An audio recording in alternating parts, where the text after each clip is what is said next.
Барлықтарыңызға қайырлы күн. Мен сүйікті оқырмандарым, қалдарыңыз қалайсыздар? Мен бүгін қазіргі таңда трендке айналған және де мастер-класс 2000 теңгеден жоғары тұратын керемет тігін машинасын қажет етпейтін буф жасықшаны әдеттегідей тегін ұсынамын. Қараңыздар, жасына керемет жасықшаны тігу әрбір қазақтың қолынан келеді. Қыз-келіншектердің өткені бұл жастықша бір жақсы жері машинканы талап етпейді. Яғни сізде тігін машинасы жоқ болса да әдемілеп осындай керемет брушкасымен үйлеріңізге сән беретін жастықшаны тігіп алсаңыздар болады. Ал ендеше мастер-классты бастаймын. Соңына дейін көріп, маған қолдау көрсетуді ұмытпаңыздар. Мен сіздерге мастер-классқа қажетті заттармен таныстыра кетейін. Ең бастысы әрине бізге ол мата қажет болады. Мен осындай қоңыр және айвары түсті таңдап алдым. Мінекей менде осындай екі түс. Ал сіздер енді қанша түсті қосасыздар, қандай түсті қосасыздар әрине өздеріңіз білесіздер, бірақ екі түсті қосқандарыңыз өздеріңізге әдемі көрінеді. Сондықтан мен осындай екі түсті таңдап алдым. Негізінде 3 түс, 4, 5, 6 түске дейін қоссаңыздар болады. Жаңағыдай светофор сияқты, бағдаршам секілді әртүрлі түстен қоссаңыздар да әдемі шығады. Одан кейін бізге әрине міндетті түрде қайшы, борт немесе сабын қажет болады. Және де ручка, сызғыш. Сосын осындай әдемі брошкалар қажет болады. Негізінде менде басқа брошканы алуға қазір мүмкіндік болмай тұр.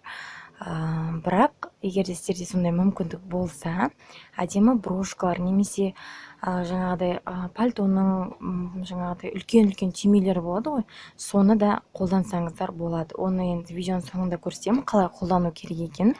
Ал мен осы қолданатыным осы. Одан кейін әрине тігін машинасы, жіп және де утюг қажет болады. Мінекей қыздар, буф жасықшаның схемасын сіздерге көрсете кетейін. Мінекей схемасы осындай болады. Скринға түсіріп алыңыздар. Енді мен сіздерге бұны түсіндіре кетсем. Мына жерде клетканы көріп отырсыздар, бұлардың әрбір клеткалары 2,5 см. Мына жағы да 2,5 да 2,5 см болады. Және де мына ұзындығына келетін болсақ, 76 клетка шығу керек. Ал мата таңдаған кезде, матаны сызған кезде ұзындығын 1,90 қылып аласыздар. Ал мынау ені, мына жерде 25 см. Менде бұл қоңыр свет деп айтқан болатынмын. Қоңыр светім осы 25 см болады ені. Ортасы менде ақ светтен болғандықтан, ақ свет тек қана 10 см болады. Ұзындығы тоже 1,90 болады. Асты жағы да дәл солай. Астығы жағы қоңыр, ақ қоңыр ғой сонда. Мына жерде клеткалар 2,5 см-дан, ал ені 25 см-дан, ұзындығы 1,90. Түсінікті деп ойлаймын. Енді матаны сызған кезде қалай сызамыз? Маталарды бір-біріне қосып тігіп шыққаннан кейін қоңыр мен ақты қостық, ақ пен қоңырды қостық. Содан кейін мына жерге 12,5 см қалдырасыздар. Ал қалған жерлердің бәрін тура осы схемадағыдай тігіп шығасыздар, сызып шығасыздар.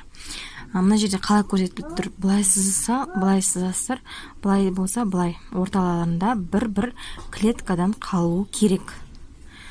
Ал мына аққа ештеңе сызудың қажеті жоқ.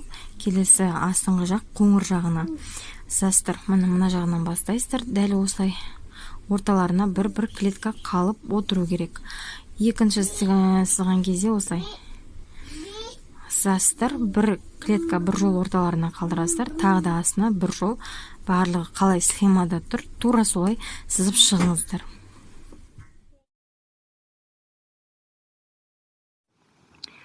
Мінекей қыздар, бағана мен қалай схеманы көрсеттім, тура солай маталарыңызды дайындап қырқып аласыздар. Яғни мынау үстіңгі жағы 25 см, ортаңғысы 10 см, астыңғысы 25 см болу керек деп айтқанмын.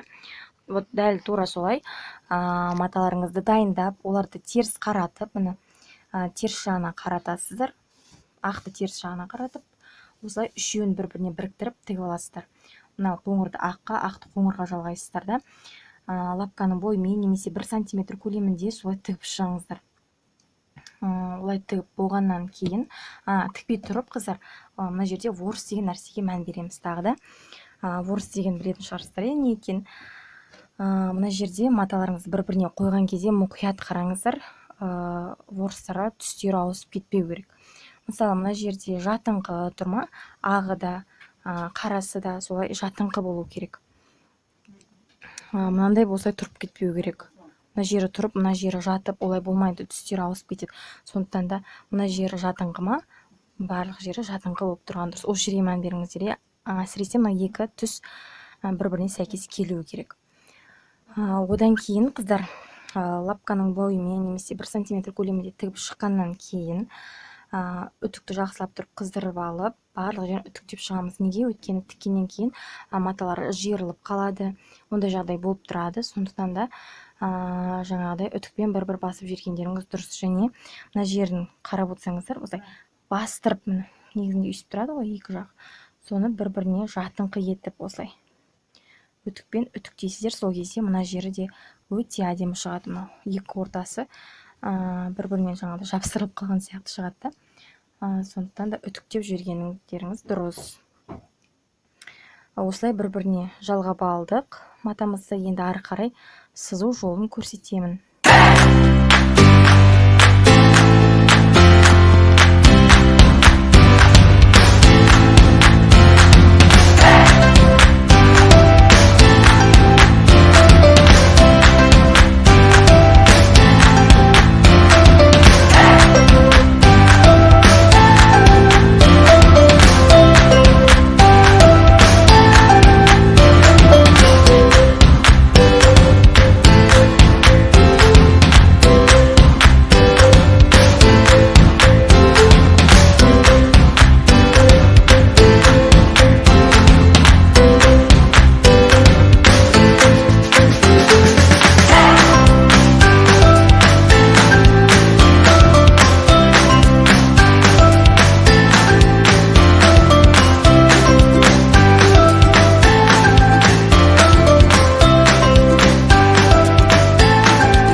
Мінекей қыздар, барлығын схемадағыдай салып болғаннан кейін, мына бұрыштан бастаймыз.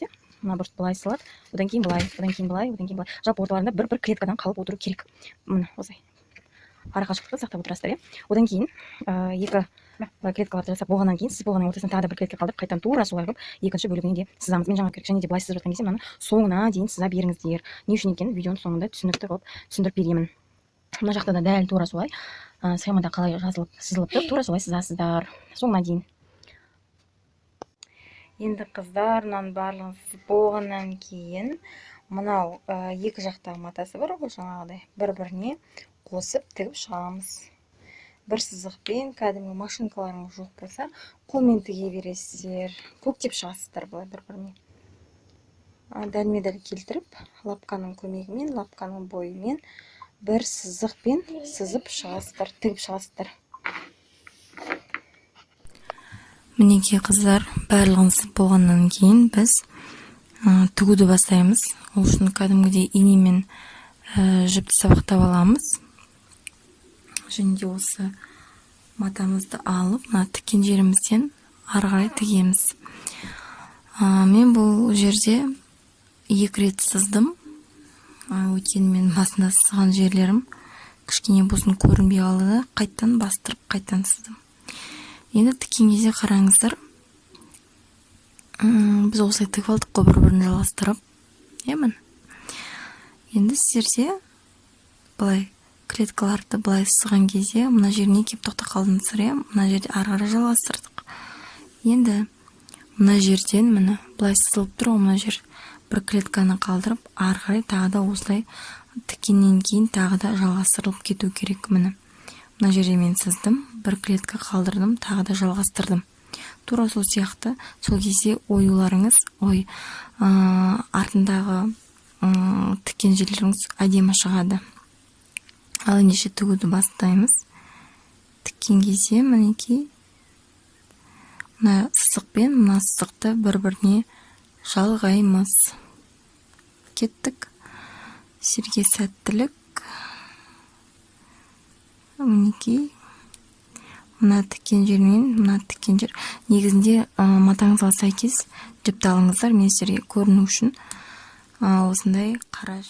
Мінекей осылай жалғастырамыз. Мына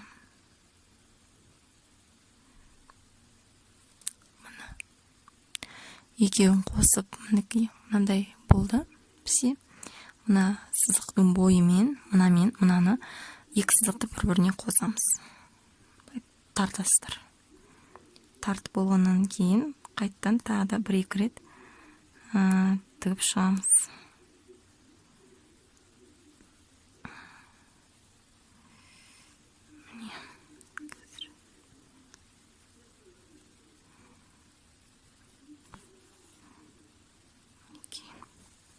Енді оны кәдімгідей түйіндейміз.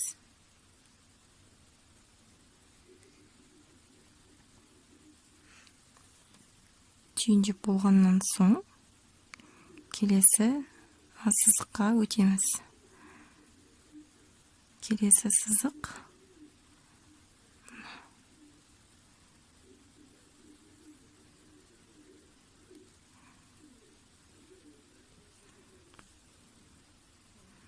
мына жерде енді қарасаңыздар, бір сызыққа өту үшін ол мына жаққа сразу тіксеңіздер, мынау бүріліп қалады. Сондықтан да мына жерде осындай жіптің несін қалдырамыз, кішкене. Жіпті осылай кішкене қалдырамыз. Және де тағы да бір түйіп шығамыз. Мінекей жіп осылай қалады. Ары қарай. Мінекей қыздар, мына жерде жіпті қалдырдық, бос қалды. Одан кейін жіпті қырқсаңыздар да болады, немесе жалғастырсаңыздар да болады. Енді мына жіпті қырқып болғаннан кейін енді тағы жалғастырамыз. Мына жерден аламыз. Мына тағы да екі сызықты бір-біріне қосамыз. Бұның қиын ештеңе жоқ, просто бұған уақыт көп кетеді. Әйтпесе тігін машинаның қажет етпейтін, үйлеріңізге тіксеңіздер, үйлеріңізге сән беретін керемет жастықша бұл.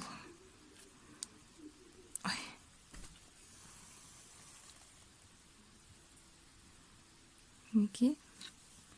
Енді бұны түйіндейміз. Дәл осылай жалғастырамыз, қыздар. Түсініксіз болса комментарияда сұраңыздар. Мінекей арты осындай узор болады.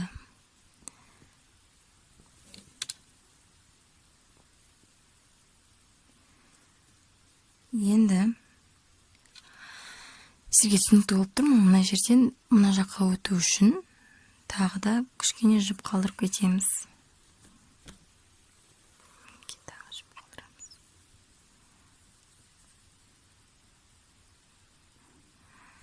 Жіп қалдырып, оны тағы да түйіндейміз.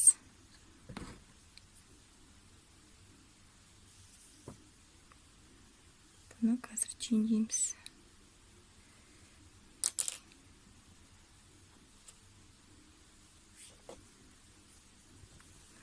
Бұны түйіндеп болғаннан кейін мынау келесі сызыққа өтеміз. Міне екі сызықты тағы қосамыз. Міне босай тұрады, біз оны былай қосамыз. Шығып кетпес үшін тағы да тігіңіздер, немесе түйіндеңіздер. Мен екі рет тігіп, бір рет түйіндеймін. Сіздер де солай жасаңыздар.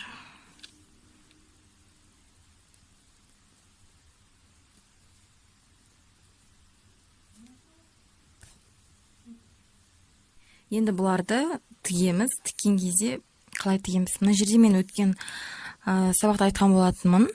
Сызған кезде мына орталар 2,5 см ғой, 2,5 см соңына дейін сызыңыздар деп. Егер де сіздер соңына дейін сызсаңыздар, осындай сызықтар соңына дейін болады. Сол сызықтар бойынша бұларды бір-бірімен жалғастырып, жалғап тігетін боламыз. Енді қараңыздар. Мінекей ине жіптеріңізді үлкен қылып алып, қалыңырақ қылып сабақтағандарыңыз жақсы, өйткені қазір қатты былай тартқан кезде жіптеріңіз үзіліп кетпейтіндей болу керек. Мінекей, мына сызықтан мына сызыққа дейін бір-біріне жалғастырып, осылай соңына дейін тігеміз. Міне, көк кестер ғой, енді былайша айтқанда. Көктеп шығамыз. Дәл осылай жалғастырамыз. Соңына дейін осылай тігіп көктеп алыңыздар. Мінекей. Сосын бұлардың барлығын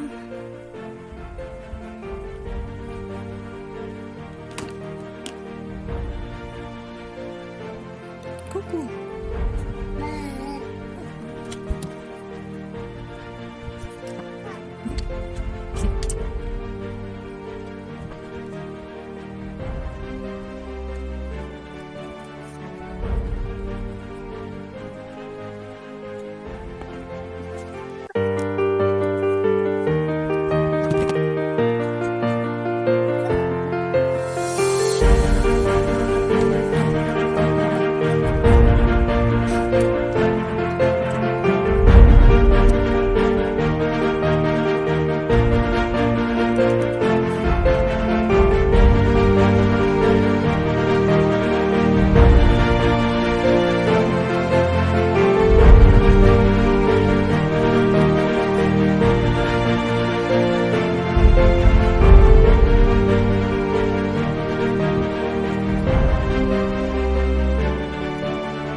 Мінекей қыздар, енді ішіне келетін болсақ, ішіне синтепон, холофайдер, жаңағыдай мақта, не салғыларыңыз келеді, соны салсаңыздар болады. Бұған әрине чехол жасап та салсаңыздар болады. Бірақ мен бұл жастықшаны үйге тігіп жатқаннан соң чехол жасамадым біріншіден. Екіншіден мен оған жаңағыдай қалдықтар, матаның қалдықтарын саламын. Ішіне салатын салып болғаннан кейін дәл бағана біріншісінде көрсетілгендей айналдырып бір-бірін қосып тігіп шығамыз. Мінекей қыздар, барлығын ішіне салып болғаннан кейін негізінде болған 700-600 грамм синтепон кетеді. Барлығын салып болғаннан кейін астында үстінде біріктіріп тігеміз. Астын қалай тіксек, үстіндегісін солай тігеміз. Мына жерлерін содан кейін жөндеп қоямыз. Асықпаңыздар болған. Және де осындай брошкаларыңыз бар болса, осындай брошкаларыңыз алып, соңына дейін қатты қадап тігеміз.